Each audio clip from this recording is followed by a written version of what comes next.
Olá, muito boa tarde, boa noite para vocês que nos acompanham aqui no Mercado Futuro. Mais um programa Mercado Futuro via Skype que vocês já estão acostumados. Bem, vocês sabem que o Brasil, a maior parte da soja cultivada no Brasil hoje é transgênica, mas em momento algum o país parou de produzir a soja tradicional, né? Isso por vários motivos. Um deles, que eu acho um dos principais, é porque há mercado para esse produto. E parece, pelo que eu tenho lido aí nas informações que eu tenho recebido, que tem muito mercado mais para se conquistar com a soja tradicional, sem a transgenia, né? E recentemente, eu recebi informações sobre o Instituto de Soja Livre, Instituto Soja Livre, ISL. E agora, quem está presidindo esse instituto é o meu amigo, que vocês conhecem já de outros programas, conselheiro da Caramuru Alimentos, que é a maior empresa esmagadora de soja e é a grande empresa de capital nacional, né? E agora ele também, além disso, ele já estava com muito tempo, além do conselho da Caramuru, eu não consigo não falar uma gracinha, viu, César? Ele é presidente do Instituto Soja Livre. Então, hoje a ideia é ficar sabendo o que é o Instituto, né? O que é esse Instituto direitinho e o que ele está fazendo e pretende continuar fazendo. Eu desliguei aqui o meu celular que tinha esquecido, ele vai tocar, né? Sim. Bom, eu estou aqui, ao meu lado é César Borges de Souza, meu amigo, conhecedor de soja, profundo conhecedor, já foi presidente de outras instituições, agora está aí. César, muito boa tarde, muito obrigado pela sua presença e vamos começar a entender aí o que é o Instituto Soja Livre e o que você pretende nesse instituto. Muito boa tarde, Hash. É um prazer enorme estar de volta. Já fui várias vezes ao seu programa ali no centro da cidade e agora nesse novo formato pela primeira vez. Então, é muito prazeroso falar com você, tanto aqui como sempre foi anteriormente ali no centro da cidade. O Instituto Soja Livre, a partir de agosto eu assumi a presidência e é um instituto que já tem 14 anos de idade e assim é um instituto apoiado pela AproSoja, apoiado pela Embrapa. Então, você vê que a ProSoja basicamente trabalha com soja transgênica preponderantemente, e a Embrapa trabalha com ambos os produtos e a ProSoja decidiu apoiar esse instituto porque, do ponto de vista estratégico, estou me aventurando a pensar pela ProSoja, ela entendeu que seria muito conveniente ela poder, de alguma forma, ter alguma medida de controle a respeito do custo da semente transgênica, etc. e tal. Então, você vê que hoje é sabido, sim, a IMEA lá do Mato Grosso, particularmente, ela calcula o custo de produção da soja transgênica, o custo da produção da soja não transgênica. Então, hoje tem mecanismos bastante reconhecidos para mostrar o que é vantajoso para o produtor agrícola, do ponto de vista do produtor agrícola. Então, hoje, por exemplo, coincidentemente, nós temos aí por volta de R$800 de vantagem, considerando todo o custo de produção, considerando o preço de venda mais prêmio que no momento está sendo praticado. Então, isso medido é diferente, porque aí é o direito de escolha. O produtor tem o seu direito de escolha, como os consumidores lá, especialmente lá na Europa, eles também fazem o direito da escolha deles. Então, isso que é bom. O mercado existe porque tem as pessoas que podem escolher o que plantar, podem escolher o que consumir. Então, isso é um mundo maravilhoso, sendo respeitado por ambos os lados. Nós temos todo o respeito pela soja transgênica e, ao mesmo tempo, o pessoal da soja transgênica tem todo o respeito pela não transgênica, apesar de a gente ser bem pequenininho. Atualmente, nós somos bem respeitados, muito mais do que já fomos no passado, quando a gente era muito maior. Bem pequenininho quanto? Tem alguns números sobre o plantio de soja tradicional? Então, o que nós estamos projetando para o ano que vem é que nós teremos 2% da safra brasileira. Então, é pequenininho nesse sentido. Então, se você comparar, a soja transgênica terá 98%, é um número substancialmente dominante. Uhum. E tem algum problema entre você plantar soja tradicional e ter um vizinho com soja transgênica, ou isso não tem importância? A segregação é feita de uma outra maneira que eu não conheço. Então, para a soja, isso não é fundamental. No caso do milho, é problema. Se você está com uma lavoura de milho não transgênico e bate um vento que traz o milho transgênico, você pode ter uma contaminação na própria lavoura. Não é o caso da soja, mas obviamente você tem que segregar. Você não pode misturar o milho no secador, não pode misturar o milho no silo. Então, o transporte, você tem que ter todo o cuidado no caminhão. O caminhão não pode ter restos de produto transgênico. Então, é bastante trabalhoso e você tem que ter muito cuidado para não cometer essas misturas, porque esse prêmio que você recebe por vender um produto não transgênico, ele pode simplesmente desaparecer totalmente se você tiver um produto acima da tolerância, que na Europa é uma tolerância bastante pequena, e a gente vem conversando com as autoridades brasileiras para estabelecer, do ponto de vista especialmente da China, que eles não querem dar nenhuma tolerância, como se fosse tolerância zero. Uhum. A China já é o mercado da soja não transgênica? A China, ela tem, vamos falar assim, ela tem ciscado bastante. Mas o mercado tradicional de soja não transgênica tem sido o Japão. Então, a China é um mercado substancialmente maior. Eles só plantam lá na China soja não transgênica. E naturalmente, à medida que a população vai ganhando renda, ela fica mais seletiva, e para alimentação humana eles têm mantido esse plantio só de não transgênico lá, e para alimentação humana eles têm usado a soja não transgênica.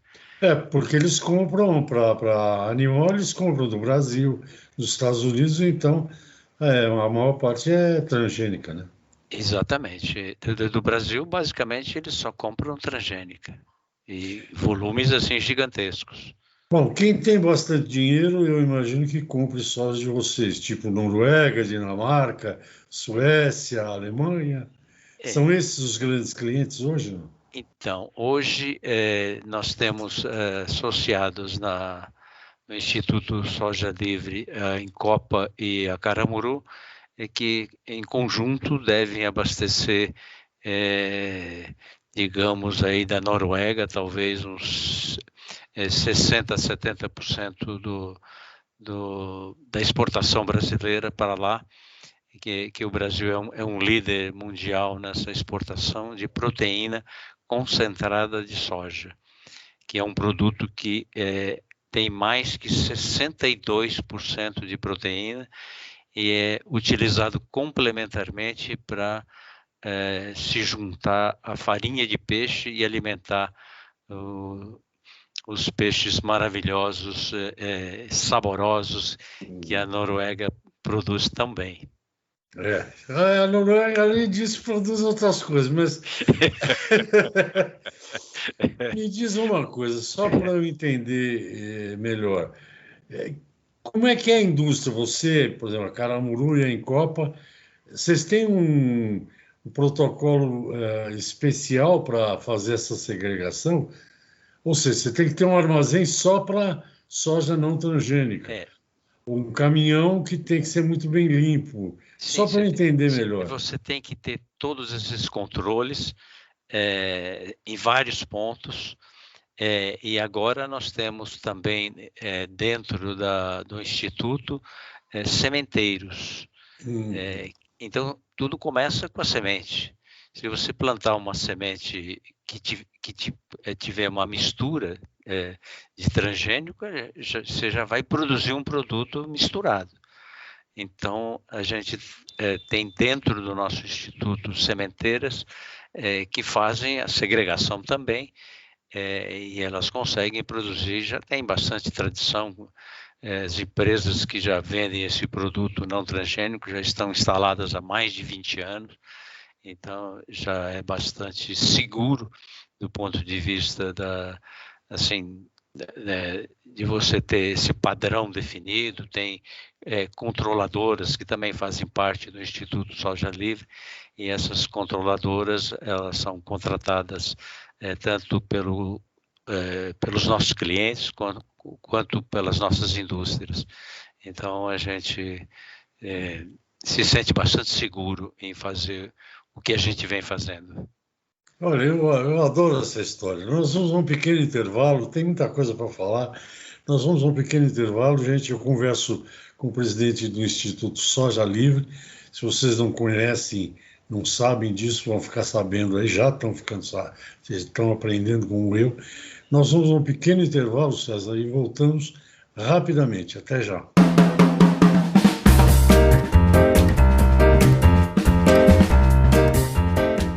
Ok, estou de volta. O programa hoje é sobre soja livre, soja sem transgenia. Eu converso com César Borges de Souza, que é o presidente do Instituto Soja Livre. E ele está contando para a gente como é que funciona esse negócio.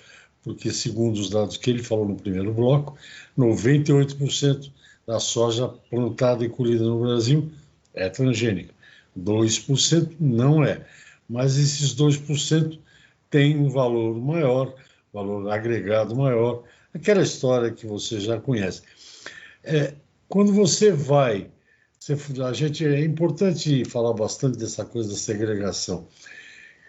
Tudo bem, a sementeira faz a segregação lá, limpa tudo, não tem soja transgênica, só tradicional, o produtor compra, planta, toma todo cuidado, o caminhão, o armazém, tal. Quando vai para o embarque, como é que faz isso? Navio. Tudo você tem que ter controle. Por exemplo, se você manda produto por barcaça, você tem que mandar esse produto sem misturar. Você manda um lote completo só de não transgênico. Se você manda de caminhão, a mesma coisa. O caminhão inteiro tem que ser de não transgênico. Se você manda de vagão, igual. E aí, cada local que você tem, se você está num armazém que você colheu, botou no armazém, ainda fora da indústria, você tem que ter o controle, tem que estar segregado, que é a palavra que a gente utiliza. Então, você pode até num armazém ter produto transgênico de soja numa parte, na outra parte separado, com paredes. você pode ter o não transgênico também. Você não pode cometer uma gafe na hora do embarque. Você tem que ter bastante rigor e acompanhar isso para não correr esse risco. Então, cada etapa é um controle. Caminhão, vagão, barcaça, enfim, o armazém antes da indústria, dentro da indústria, você não pode trabalhar ao mesmo tempo com as sojas misturadas, você tem que trabalhar só com um tipo de soja, para você não misturá-la. Porque senão ela perde a característica. Então você tem que ter todos esses controles pontuais em todos os lugares que você atua com esse produto. É bastante trabalhoso. Então, depois que você trabalhou, que passou pela indústria, você aluga lá um container de 20 pés, sei lá quantos pés, 40 pés, e só vai soja transgênica, é assim. Acontece o seguinte, que no nosso caso, como os volumes são muito grandes, a gente embarca por container também, mas a gente embarca a maior parte em porão de navio, separadamente. Então, é a granel. Então, a gente consegue operar o produto a granel, a gente consegue operar também em container, e tudo depende dos volumes, depende do preço, depende do destino. Então, assim que você vai tocando a sua vida. Eu vi ontem, eu estava lendo um material do Instituto Soja Livre, ontem, antes de ontem, não sei, falando do custo, né, que você falou no começo do programa, do custo de produzir a soja tradicional e do custo de produzir a soja transgênica. E estava escrito, aliás, acho que foi você que declarou que o produtor tem que fazer direito à conta para ele ver quanto que ele ganha mais. Normalmente, quanto que se consegue a mais por uma soja não transgênica?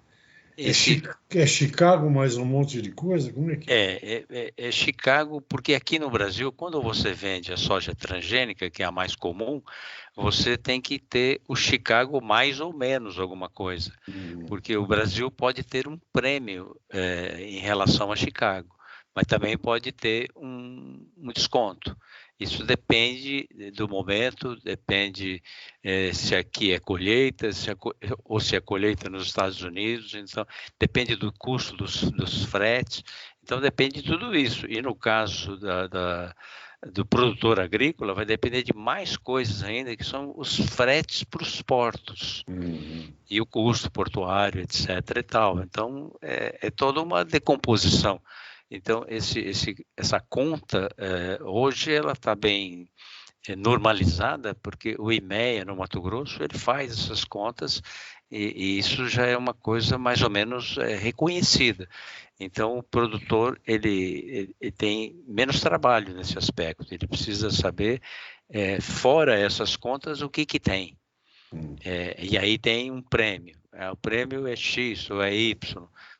Quando o produtor aumenta muito a produção, o prêmio cai, é uma coisa do mercado, isso não tem escapatória. A mesma coisa, quando você tem muita oferta, o prêmio também cai lá no destino, especialmente na Europa.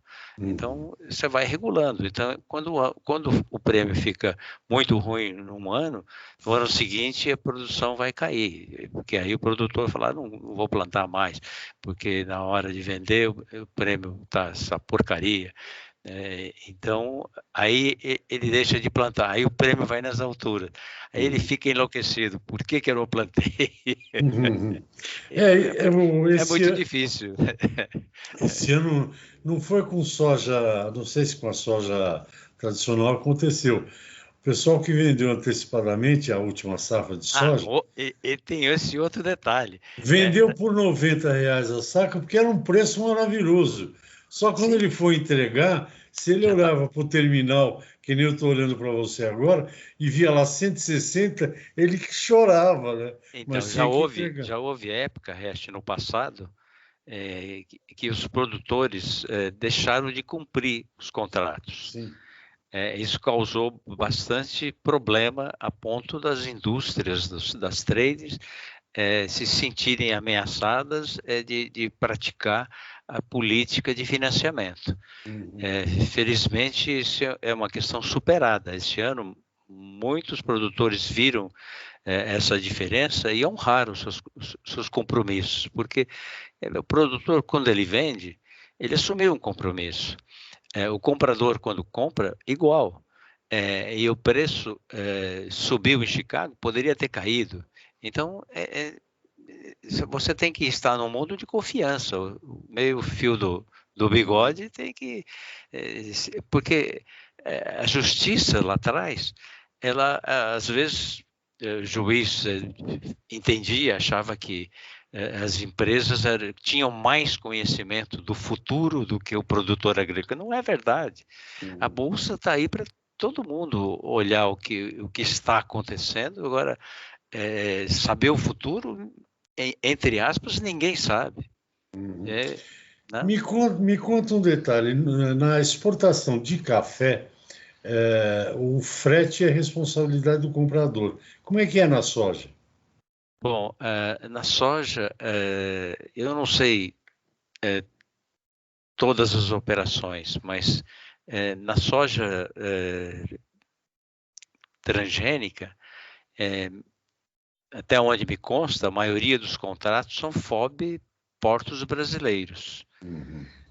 No caso da soja não transgênica, e aí nós temos o Hypro, que é um dos principais produtos, e também a proteína concentrada de soja. No caso específico de algumas empresas, eu sei que elas entregam esse produto na casa do cliente. Por exemplo, proteína concentrada na Noruega, lá no cliente na Noruega. Então, você tem que fazer todas as contas e muitas empresas, elas têm que ter um armazém, né, na Europa para entregar parceladamente na casa do cliente. Então, são, em geral, nesse caso da proteína concentrada, é uma operação que você vende CIF casa do cliente. Então, é bastante mais sofisticado do que você vender o FOB Porto Brasileiro. E você vai entregar a qualidade na casa do cliente. Aí vai ter as empresas certificadoras que acompanham isso, acompanham uma análise aqui, acompanha depois uma análise lá. Então, tudo isso é acompanhado. E também porque tem essas passagens, sai daqui do porto, digamos, de Paranaguá ou do porto Santana, no Amapá, e depois vai para a Alemanha, ainda esperar para depois entregar parceladamente. Então, cada um tem uma estrutura, uma logística, cada vendedor. E você tem que continuar os controles até a entrega final. Não tem como ser diferente. Só para alguém que não saiba, FOB é Free On Board, é livre no navio, é embarcado, não é isso? Normalmente você usa a palavra FOB acompanhada do porto. Por exemplo, FOB Paranaguá. Tudo isso que você falou, Free On Board, mas em Paranaguá. Tá, não pode ser FOB se você Santos. usa o CIF, também você usa acompanhado de algum porto. Por exemplo, CIF Roterdã, que é o porto mais conhecido do mundo, que é Cost Insurance and Freight. Aí é custo, seguro e frete. Tá. César, vamos a mais um intervalinho. Depois do intervalo, eu queria saber um pouco, porque até onde eu sei, os japoneses, eles comem a soja torradinha, quer dizer, mas tem outros produtos que vocês comercializam. Eu queria saber um pouco desses produtos. Vamos ao intervalinho, a gente volta já. Tá bom, ok.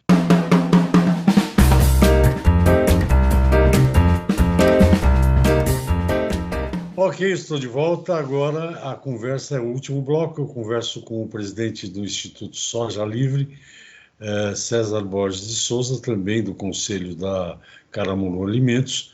E eu sempre falo da Caramulo Alimentos porque eu acho um nome tão demais. O o fubá sinhá, não é isso? Eu acho tão tradicional. Isso aí já tem uns quase... Quantos anos tem? Uns 70 anos esse negócio, o fubá O sinhá? Caramuru não tem tudo isso. Caramuru, ela foi fundada em 64, e então tem fubá desde lá, naturalmente, e que dá uns 56 anos, Ah, por aí, tá, né? tá perto. É, e agora a marca Sinhá tem menos ainda. A marca Sinhá foi comprada, então ela deve ter uns 20 e poucos anos. Ah, tá. Bom, vamos falar um pouco dos produtos, Sim. porque quando eu estive no teu escritório, aqui perto, na Zona Sul de São Paulo, lá vocês vendem vários produtos à base de soja. Tem, o que os mais conhecidos são lecitina, né? Lecitina. Lecitina e tal. Lecitina também é um mercado importante, eu não mencionei, não tinha mencionado ainda, obrigado por você me lembrar dela. É um emulsificante, você usa na panificação, você usa em chocolates. Quando você compra aqueles chocolates maravilhosos da Suíça, da Itália, você pode ter quase certeza que ele será feito com lecitina de soja não transgênica, Ah, né? e falar em chocolate, um Lindt, né? A gente, Esse é um deles. esse é um deles, né? Então, mas o que vocês vendem? A soja em grão e vocês vendem esses produtos que vão, seguramente, são produtos numa quantidade, eu imagino, menor, que vai, não sei como é que vocês vendem isso. Vocês levam para um armazém que você tem na Alemanha ou Até eu não saberia te responder agora se esse produto é vendido FOB no Brasil. Isso eu não estou tão certo. Uhum. Mas esse produto ele é como se fosse um óleo, é grosso, assim, ele é bem diferente do granel sólido. Sim. Esse é o granel líquido. Uhum. Ele vai embalado, acho que 1.000 quilos, não, assim, numa embalagem menor do que se você colocar num porão de um navio. Então, Sim. E me diz uma coisa, na China, o que está faltando para eles aceitarem? Porque os chineses são complicados, viu? é, Boi, por exemplo, tem que ter menos de 2 anos para carne. Suco de laranja, por exemplo, tem que chegar numa tal temperatura. Se passar 1 grau ou 2, eles carcam um imposto pesadíssimo. O que é, falta para a soja é, a gente, tradicional? a gente vem conversando, e a gente acha que tem que ter uma espécie de um tratado de governo a governo. A gente não acha factível a gente fazer operações sem envolver alguma entidade lá da China e entre nós, que somos os representantes hoje da soja não transgênica. Então, a gente gostaria que isso fosse bem arredondado e que o padrão europeu fosse aceito pelos chineses.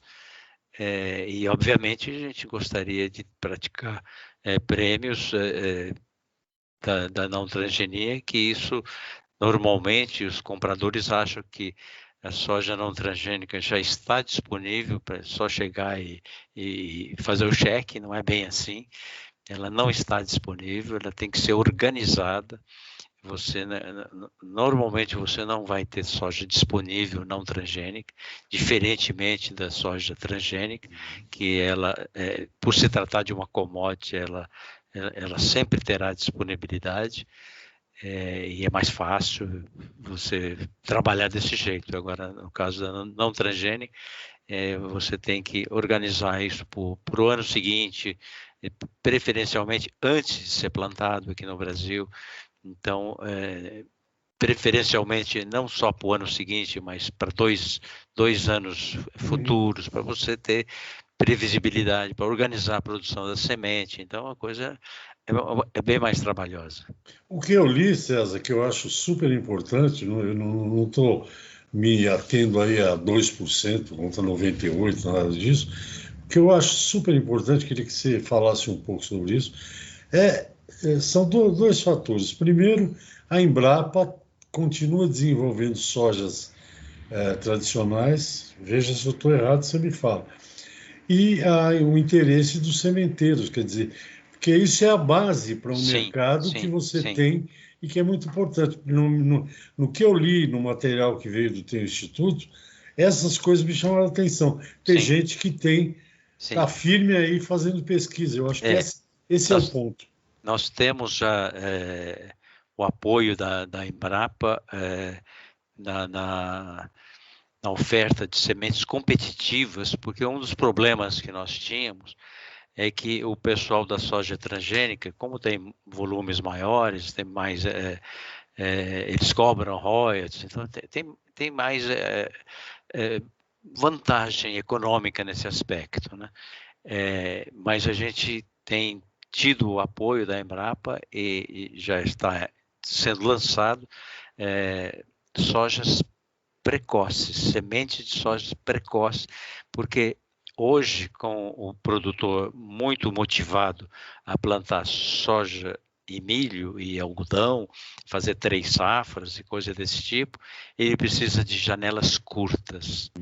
Então, se eu tenho uma soja transgênica precoce, eu preciso, sem sombra de dúvida, de ter também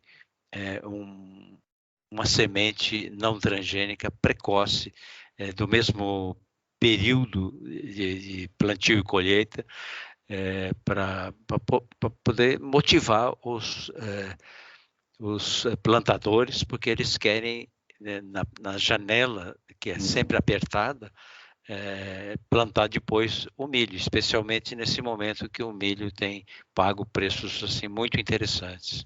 Uhum. Não, mas enfim, há um embasamento tecnológico. Essa Sim, parte que eu tem, acho tem, importante. fundamental. A Embrapa nos assegura que vai nos acompanhar, entre aspas, até a morte. Que bom, boa notícia.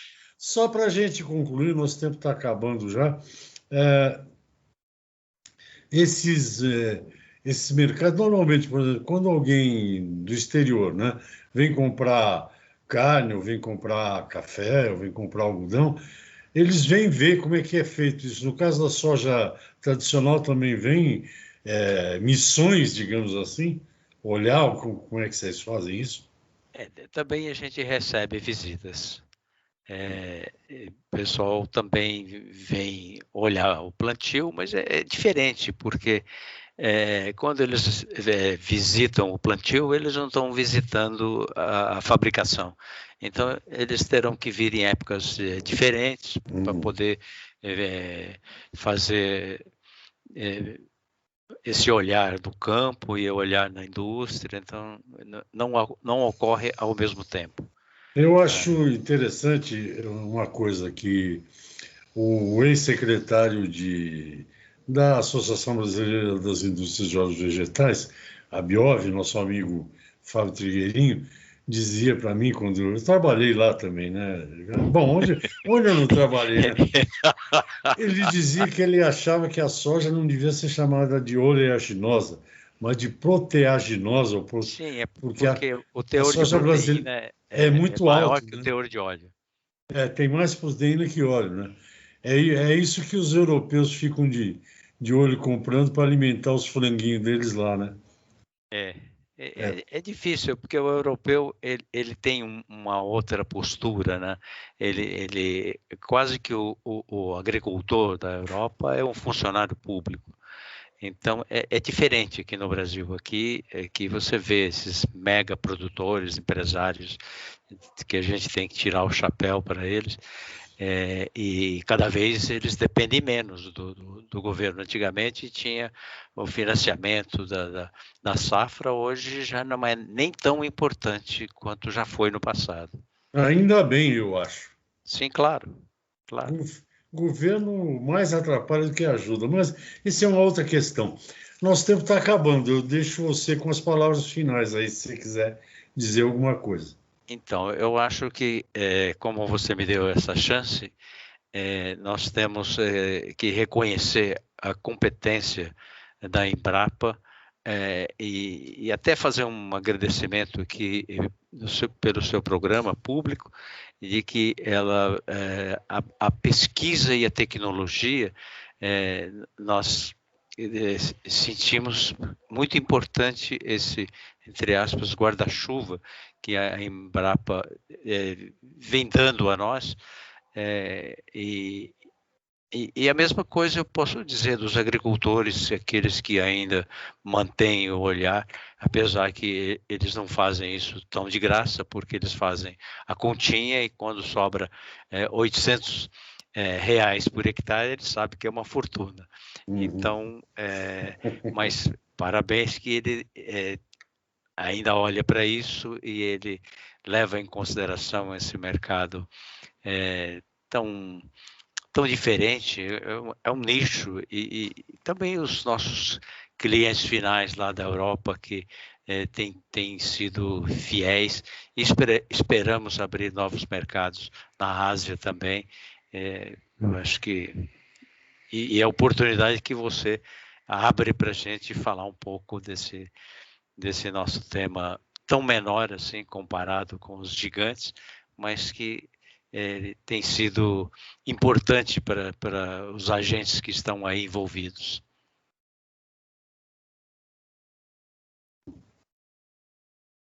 Então,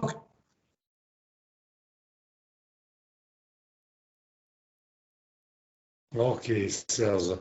Olha, eu não consigo deixar de fazer uma piadinha. Você falou em guarda-chuva, então, a seca está tão grande que é um objeto que a gente nem usa. César, Agora, foi um prazer falar com você. Oi, fala. Mais um segundinho só. Por Tecnologia, inovação, inovação, inovação. Nós deveremos, no futuro, reduzir o nosso custo de produção. Tá certo, e vai com tudo isso, com tecnologia e com inovação. É isso? Exatamente. César, prazer falar com você. Fique aí que a gente já conversa mais um pouquinho. Eu vou me despedir dos telespectadores. Bom, gente, olha, vocês viram a entrevista do Instituto Soja Livre, eu conversei com o presidente do Instituto e também conselheiro da Caramulo Alimentos, César Borges de Souza. Até a semana que vem tem mais. Tchau, tchau.